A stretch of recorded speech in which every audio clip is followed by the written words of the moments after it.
Commerce Podcast, where technology's fast and biz is a blast. In life and in business, time is precious. It's why customers stay or leave and why businesses succeed or fail. We're here to give a voice to everything that makes business, whether as a customer or as a CEO, easier and more rewarding. Welcome to the Customer Commerce Podcast. Let's dive in. Boom, boom, boom, boom, boom, boom, boom, boom, boom, boom, boom. Get a state. Boom, boom, boom, boom, boom, boom. Welcome back, ladies and gentlemen. Oh my gosh, to the Customer Commerce Podcast. This is episode 49, I believe. But 49. Really, this could be like another season because...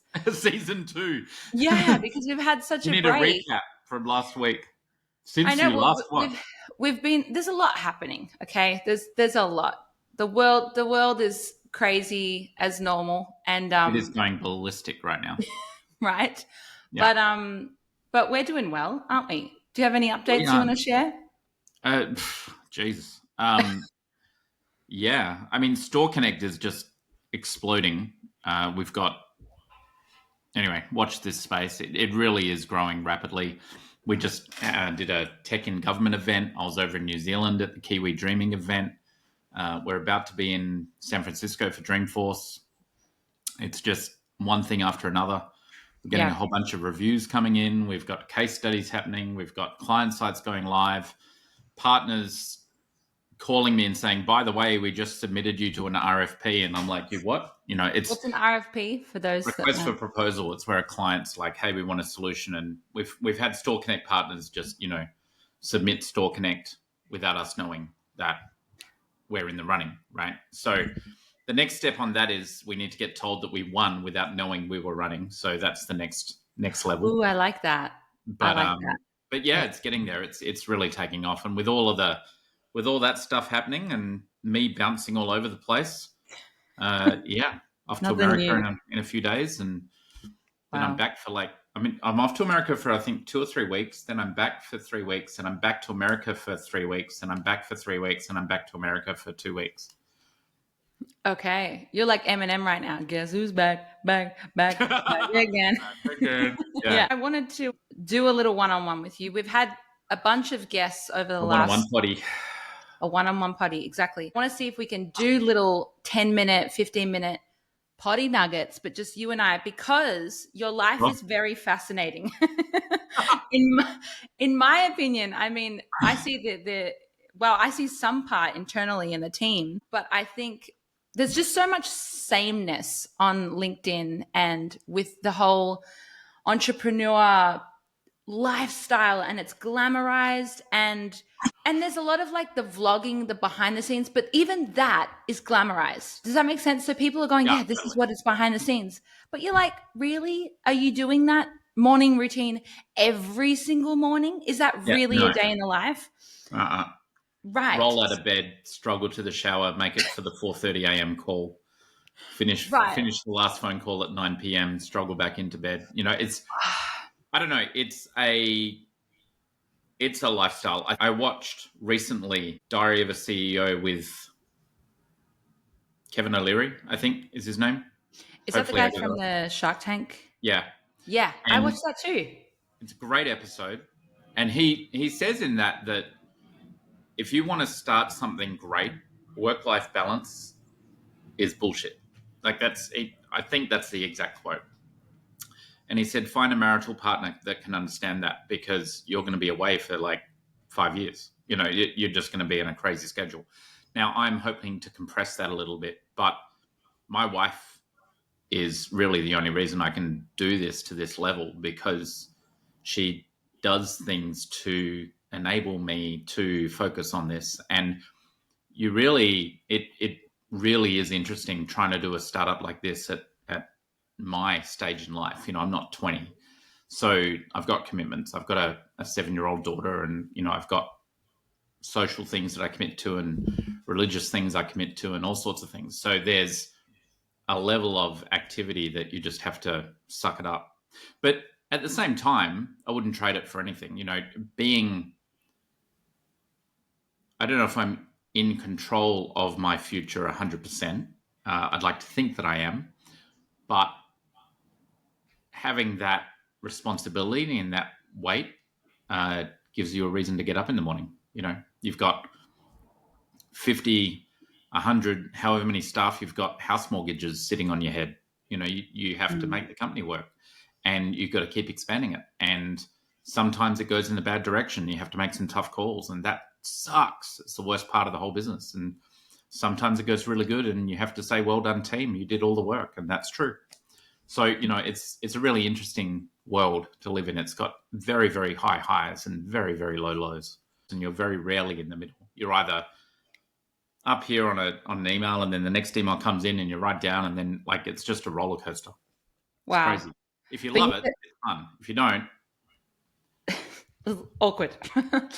But you did mention the word responsibility, which is a big word, because it's very much a doingness. I feel like there's a certain breed that you have to be to take on the responsibility of what you're doing, or not even what you're doing now, but what you've created as well, and keep it going.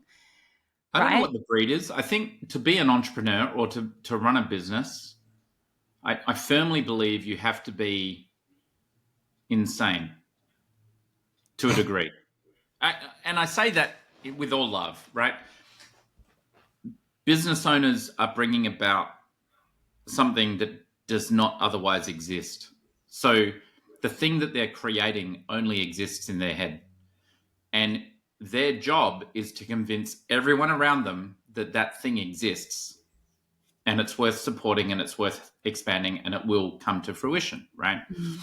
So, I've said this example many times. If we're all standing in a room and I start screaming about the elephant in the middle of the room, and I see it and you guys don't see it, then you're going to think I'm a bit mad. It's the same thing with a business owner, right? It's a reality that doesn't exist yet, and you have to bring it into existence. And there has to be a complete and utter, bordering on psychotic belief that you can bring it about. And if you don't have that belief, wherever that came from, if you don't have that utter belief in your own ability to make it happen, despite all the reasons not to, you won't succeed as a business owner. Unless you've lucked in on something where you've inherited a business from the family and you're keeping it running, or it's already established, or you've managed to hit the lottery and pick a niche that just is printing money for whatever reason. That if you're going to grow a business, you have to have this strong belief to push through those barriers and get to the other side and keep going.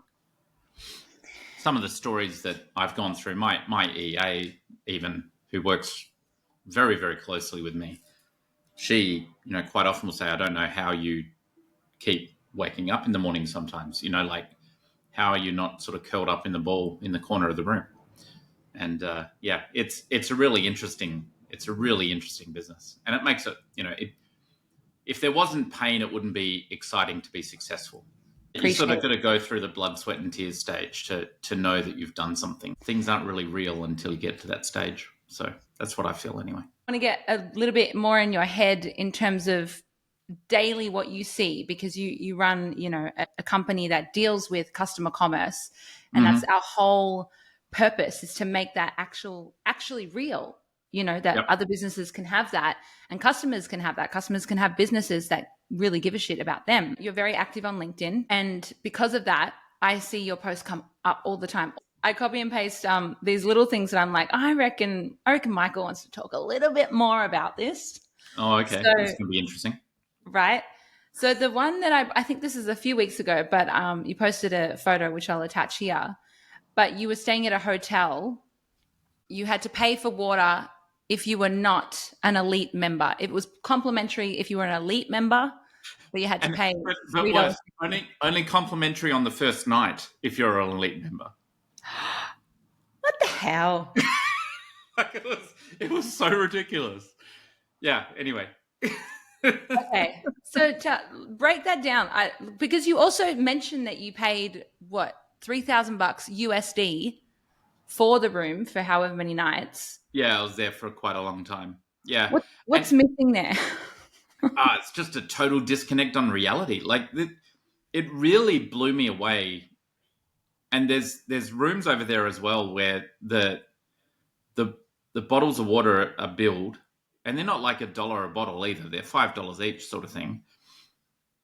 And on top of that, they don't give you real cups. Like you get a plastic cup that's a disposable. Like it's not even a glass. And the coffee cups aren't coffee cups, they're paper cups. And you're just like, well, where is the thought process in this? Like, what financial person has gotten control of the customer relationship branch and said, we're just going to neuter you? It's really ridiculous. I think the most egregious example of this is I saw a tweet, an X post, whatever, a few days ago, where the person was videoing his bar fridge. So he got a video in the room, and on top of the shelf, not in the bar fridge, on top of the shelf were all the items, right? And there were like drinks and nuts things and Maltesers and little things that you buy for like $50,000 each. Yeah. Right. But all the drinks were there as well. So your first impulse would be to take the drink and put it in the fridge. Like, why it's not already in the fridge, we'll find out in a moment. The reason it's not already in the fridge is not only do you have to buy the drink or buy the whatever, if you use the fridge for their stuff or for your own food, it's a $50 a night charge. And this was in Vegas, right? And Vegas is apparently having a real downturn in tourism. And gee, I wonder why. You know, it's like, can people not connect these dots that we really don't want to pay? What it is, and this is happening in supermarkets and stuff as well. Recently, this lady on LinkedIn took her shopping basket that was saved from 4 years ago at one of the Australian supermarkets. It was either Coles or Woolworths. I don't know which one, so neither of you are allowed to sue me. She had a shopping cart from 4 years ago or 5 years ago that was $50 in total. Well, online or something. In the app, right? Yeah, so it recorded what she purchased 5 years ago, $50. She said, reorder these items. Put them in my cart now. It put them in the cart and the total came to $190. Oh my God. That's just in 5 years, right? Yeah.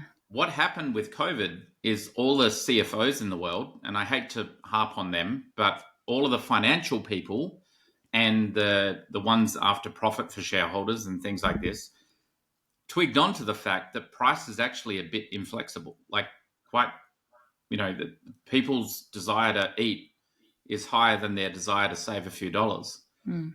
And they're just ratcheting up these prices. And I'm in a hotel room and I want a bottle of water.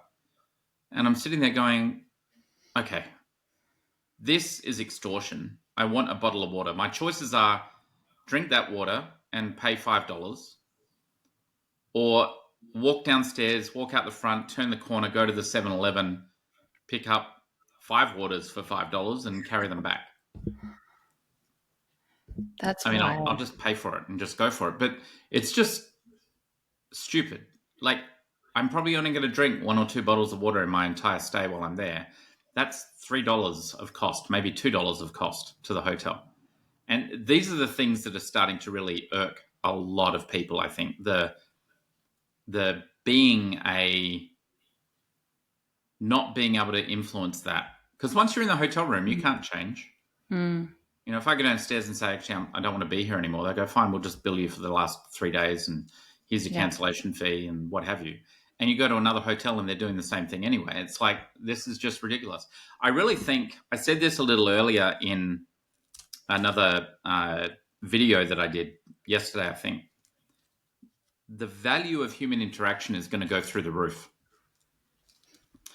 And what I mean by that is, with this agentic world, talking with an AI agent will become the norm, and having a real human connection is going to become the most valuable thing you can do as a company. Mm. And companies that get in there and start building a community of customers who love them will make a lot of money.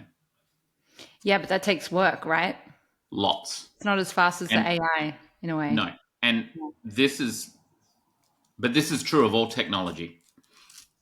We are not less busy than our parents were 50 years ago. I would argue we're way more busy.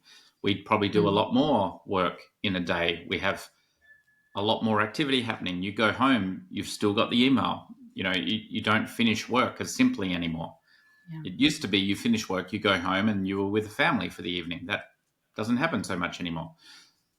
But we've got all this technology. Technology is meant to make our life easier. Well, it does, but it also increases productivity, and it also increases our ability to do more work and accept more communications and increase our cadence and our speed and our rapidity. And that's where AI will do the same thing. It's just going to be removing more mundane tasks, which you don't have to think too much on. Mm. So, a lot more of your work will be, because this is the thing I don't think people are really getting this. Everyone's at this level, right? Say, of productivity. And you look at AI from this level and go, oh, that's going to make me this much more productive, right? Which means I can reduce my output commensurately so that I can stay here, right? So if AI gives me this much more, I can work this much less and get the same output. Mm. Yeah? Mm. That's what everyone's sort of thinking. The problem is you're going to go up to here in productivity. Everyone else in the world is going to go up to here in productivity. That will be the new normal. There won't be the ability to go back down here because then you'll be behind everyone, right?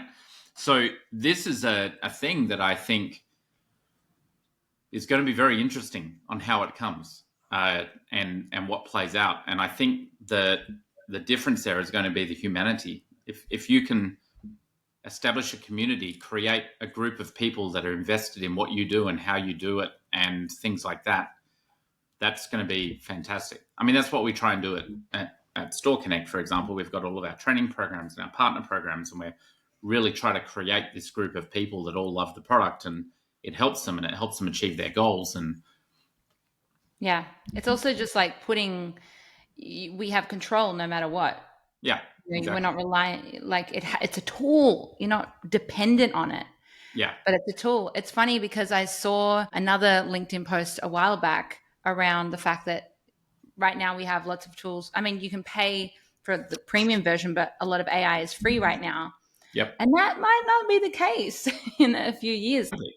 Yeah. Well, there'll always be a free version of some sort. I have no doubt of that. But right. The AI that I use is definitely not free. Because people are dependent on it, then they have to pay for it because it becomes like food. You're like, well, this is how I've been surviving the last 2 years. I got to keep it going. What do they say? Drug dealers and software manufacturers are the only two people that use the word users. Oh God, this is turning into a very different podcast. And I'm saying that as a software developer, I always found that quite funny. But that's so true, though. It's true. You never really think about it until then. Yeah. Anyway, back to the hotel thing. Where's the line on creating a sense of exclusivity and class without excluding your actual customers that are also paying? Because you take something like Qantas.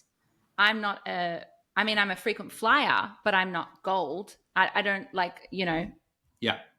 And yet it feels like, you walk in and people turn left going to the fancy schmancy first class, business class. And then you're like, oh, I'm with the poor people. But yet I paid $2,500 for a flight. But someone else has paid 16 for the same flight. Right. So, I think that the gap there is more around, don't make some basic part of your service the exclusive bit.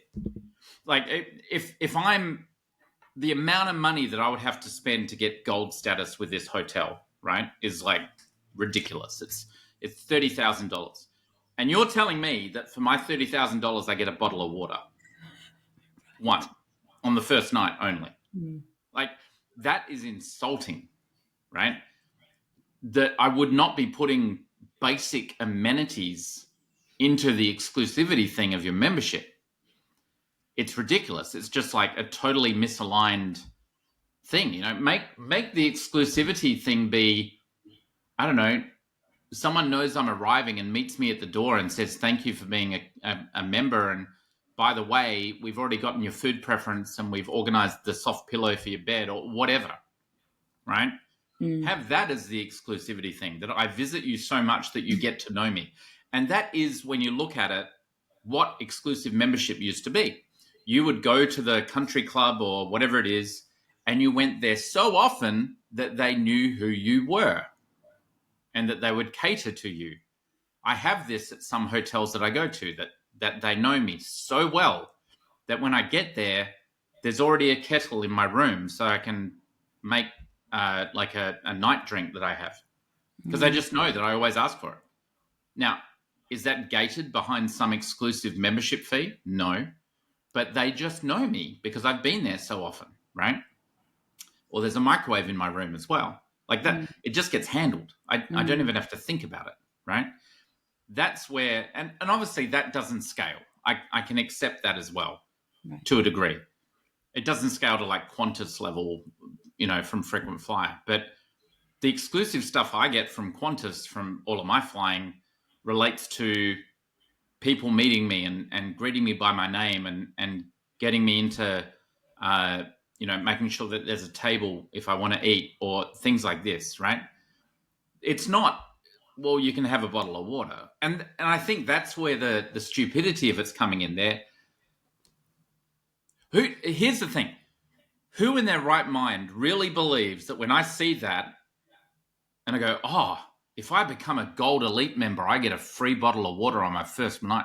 Geez, I better rearrange all of my travel requirements so that I make sure I stay in this hotel room and this type of hotel for the next 12 months on every single trip so that I qualify for my free bottle of water. Like, who had that thought and then thought it was a good idea? Like, it's just ridiculous. It's so disconnected from reality. And it just becomes annoying, and it becomes insulting. And I can guarantee you that after that visit, I now actively avoid that hotel chain. Ew. So not only are they not getting a gold member, they're not even getting a stay, right? And it's just ridiculous. It really is. But we might see you next year with your bottle of water, being like, made it.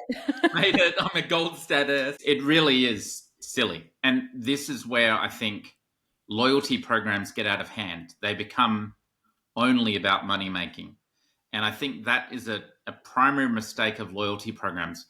You want to make your loyalty program around moments of surprise, of joy, of things that make a person go, I really like being in this loyalty program because I get these occasional things that I wasn't aware I was going to get.